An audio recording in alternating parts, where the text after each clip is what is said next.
Well, his next fight seems like a title defense against Frankie Edgar, potentially Aldo, but let's assume it's Edgar.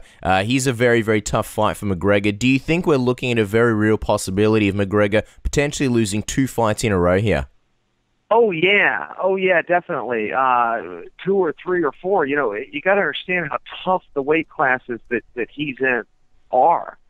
You know, the strap changes hands constantly. Jose Aldo held it for a record period of time, and that record's not going to be beat anytime soon. That weight is just too hard. You know, same thing with 155.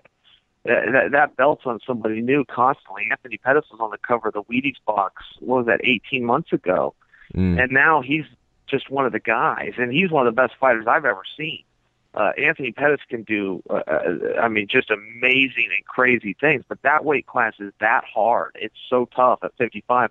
45 is even tougher. So, yeah, well, could he lose to Frankie? Absolutely. Where does he go from there? Well, he goes right into another stud because he's such a big draw. He's always going to be a main event. Whether he's fighting for the belt or not, he's going to be the main event in the foreseeable future, which means he's fighting another stud from the toughest weight class there is. Yeah, he's going to get beat, but so's Frankie, so's Jose.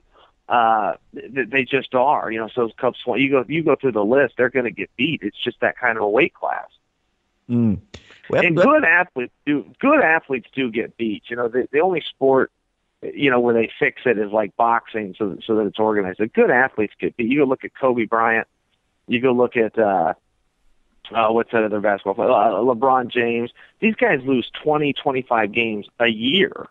You go look at Peyton Manning. He lost 8 games in the last 4 months.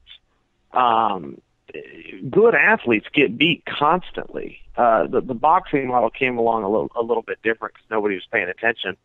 Nobody watches boxing except for the big fights, so they padded guys' records. They could put them on Sports Center and say they're 30-0 with 28 knockouts. But the reality is that the good athletes get beat a lot. Wayne Gretzky got beat all the time, at least once a month his entire career. There's not a solid athlete out there that you could bring up to defeat that argument. Guys that go on to win the Olympic championship, they'll lose 10, 12, 15 times that year.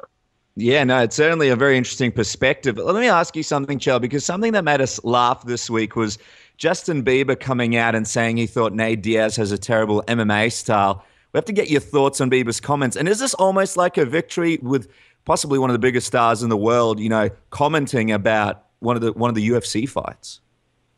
Yeah, it was definitely cool. It was a good thing. You know, Bieber's a big fight guy. I thought it only extended to boxing.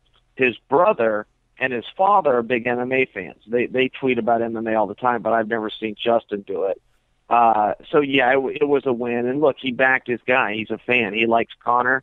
Good for him. He didn't blow in the wind like everybody else that liked Conor. So I thought that Nate's response was beautiful and hilarious in Diaz fashion, but it was definitely, the whole thing was a good fun.